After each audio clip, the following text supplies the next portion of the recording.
Bonjour, merci à Monsieur Yassine pour la présentation. Merci à vous pour votre présence.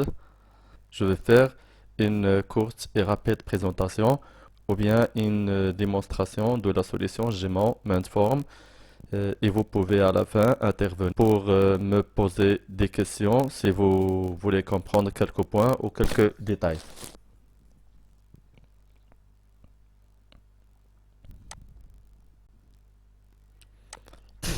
Donc la connexion à Mainform se fait par réseau local ou Internet.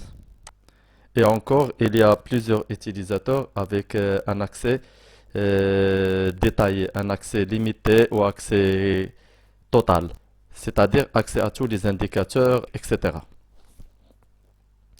Donc, la première fois, je vais me connecter avec un accès demandeur pour vous montrer l'accès limité de ce demandeur.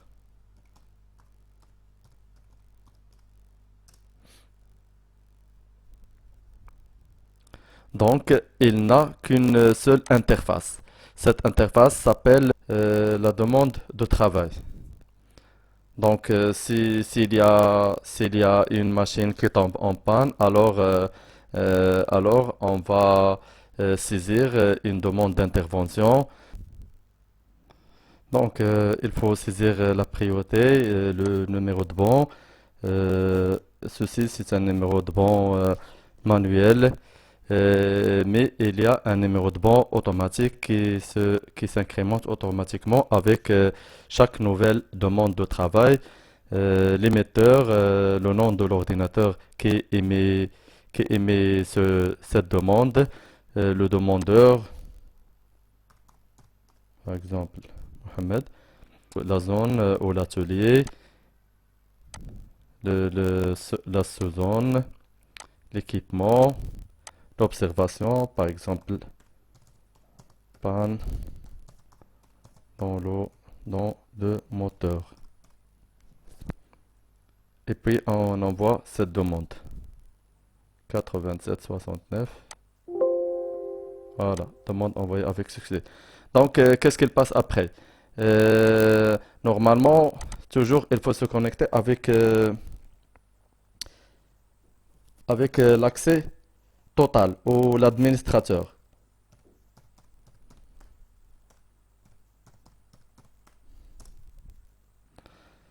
Cette fenêtre s'appelle État des travaux.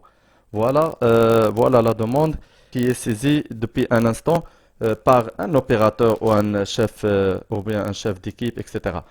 Et bien sûr, le responsable maintenance a toujours au temps réel cette fenêtre état des travaux, c'est-à-dire les états des pannes des machines envoyées, etc. Voilà, et après de travail, donc il sera supprimé.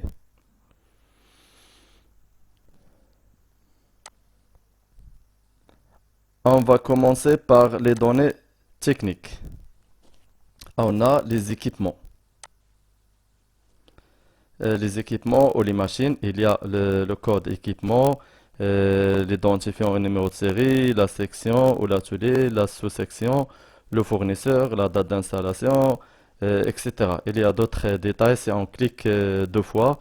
Par exemple, il y a l'image, il y a les paramètres de réglage, le catalogue, les consignes de sécurité, le mode opératoire, les outillages, les pièces de rechange, l'image, etc. Et tout ça sont des fichiers Word ou Excel, PowerPoint, PDF, etc. Par exemple, si on veut affecter une image à cet équipement, donc on clique sur Image et on parcourir l'image et après on l'enregistre. Ici, je ne vais pas enregistrer les modifications. Et la même chose pour les autres données, paramètres de réglage, catalogue. Si on veut affecter un document Word ou Excel, etc. Voilà.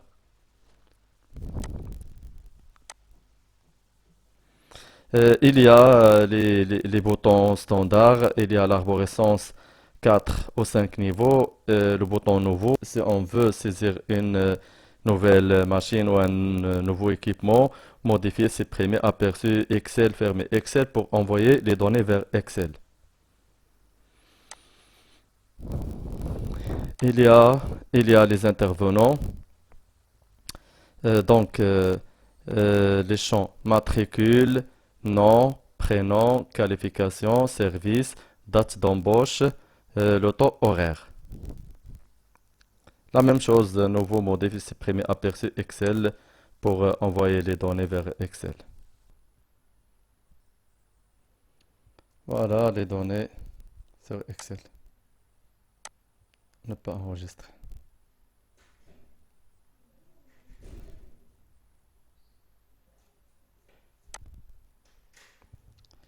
Il y a les pièces de rechange, le code PR, la désignation, la famille, la sous-famille, le stock et le prix de revient. Et pour la partie stock, il y a plusieurs options.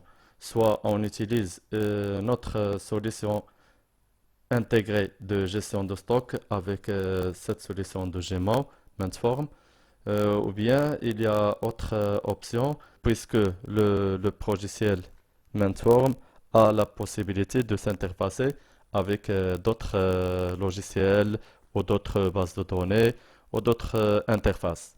Par exemple, un ERP, n'importe. Voilà. Il y a le plan de maintenance. À l'achat de chaque équipement, il y a un catalogue à respecter. Donc, le plan de maintenance comprend tous les détails, les préventifs à faire, etc. Donc, pour le plan de maintenance, par exemple, si on veut saisir un nouveau plan de maintenance, on clique sur l'équipement, les organes ou les parties à contrôler, les travaux, les travaux à effectuer, l'intervenant, la fréquence, le temps estimé et la semaine. Voilà, le travail effectué, la fréquence, etc. Et tout ça nous aide à programmer et afficher un planning annuel de la maintenance préventive qui est dans le menu maintenance. Voilà un exemple de planning de la semaine 1 à la semaine 53.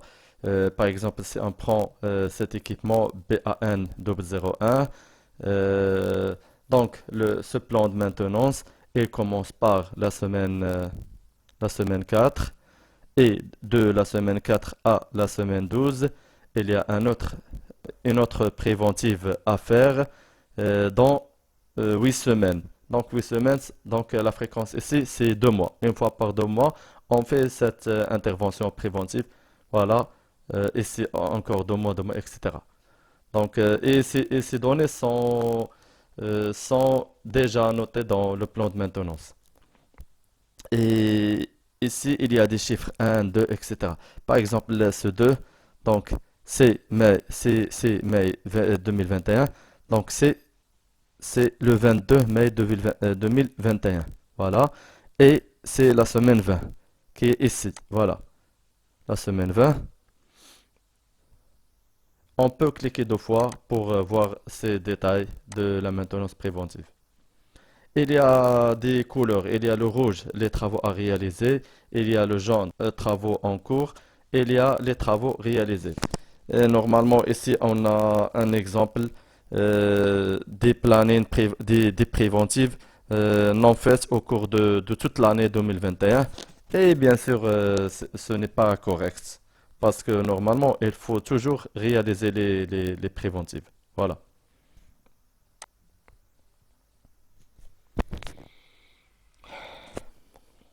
Donc ici, la partie bon de travail curatif. Normalement, on a parlé de ces états. État des travaux curatifs. Donc, demande 8769. Il faut saisir le bon de travail de cette demande envoyée.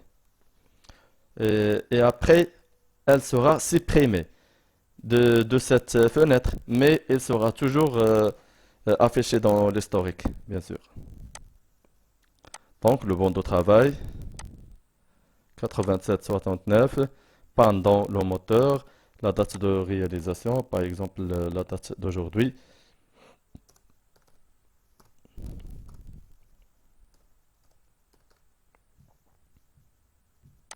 l'intervenant, classe d'arrêt, le temps d'arrêt, par exemple 3 heures, les types de panne, électrique, mécanique, mécanique, les causes de panne, M, par exemple, si c'est un manque de pièces de rechange, le travail à faire, par exemple, un travail X, la durée de travail ou la durée de réparation, par exemple 2 heures, 35 minutes. Voilà, 2 heures 35 minutes, c'est 155 minutes et 180 minutes, c'est 3 heures. Donc, on peut enregistrer euh, ce bon de travail. Saisissez 8769. Très bien. Donc, il est automatiquement supprimé de cette fenêtre. Mais il reste bien sûr dans l'historique. La même chose pour bon de travail préventif. Il y a deux possibilités. Soit une saisie manuelle de bon de travail préventif, par exemple comme ça, soit une saisie programmée. Elle se génère automatiquement avant 1 ou 2 semaines de la date de réalisation de préventif, comme des alertes.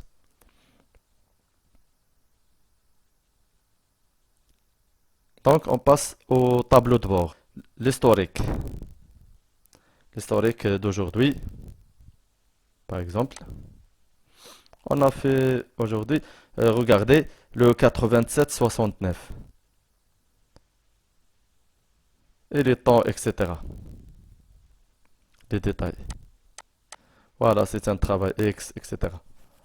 Et c'est le temps total d'arrêt et c'est le temps total de réparation. Si vous voulez voir un exemple,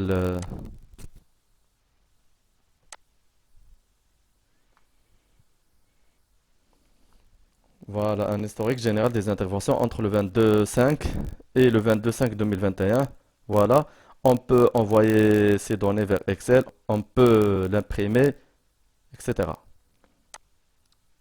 On peut aussi faire un exemple. Ça, c'est un exemple général. On peut, exemple détaillé. On clique sur détail.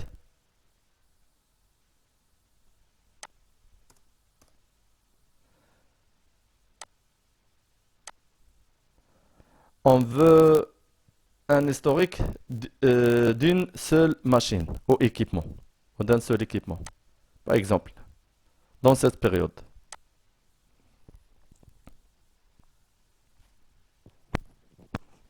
Voilà. La machine, ce code a trois interventions curatives au cours de toute l'année de mai 2020 au mai 21. Ça, c'est un exemple. On peut voir le coût de la maintenance. Et bien sûr, le coût de maintenance, c'est le coût de pièces de rechange plus le coût de la main-d'œuvre. Et le coût de la main-d'œuvre, c'est le temps de réparation. euh, le temps de réparation, bien sûr, il est saisi dans le menu bon de travail curatif, durée de travail. Voilà. Et s'il y a des pièces de rechange à changer, on peut bien sûr, grâce à l'interface avec le stock, les pièces de rechange, on peut savoir le coût des pièces de rechange et, et elles s'ajoutent dans le coût de la maintenance.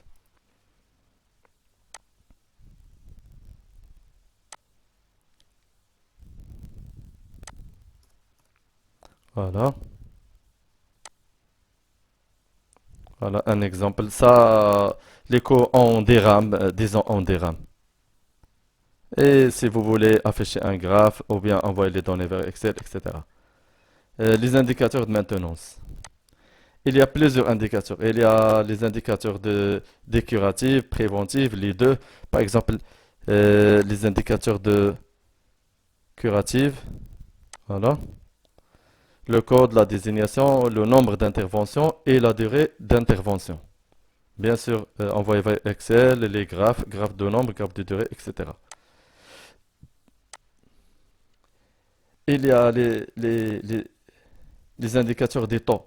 Le taux de réalisation des préventives, le taux de réalisation ici par le temps et ici par le nombre, le taux de réalisation des curatives, le nombre, euh, les curatives divisé par un total de curatives plus préventives.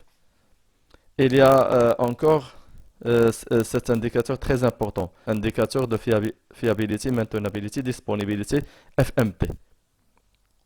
Euh,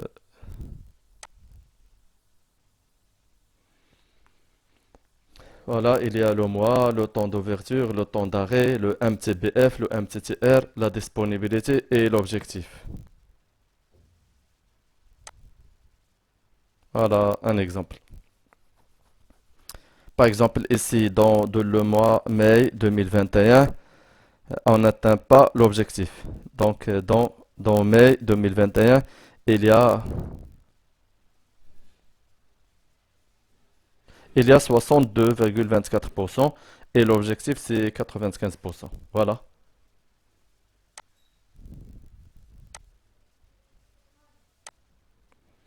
Il y a aussi d'autres données techniques. Elles existent dans le logiciel.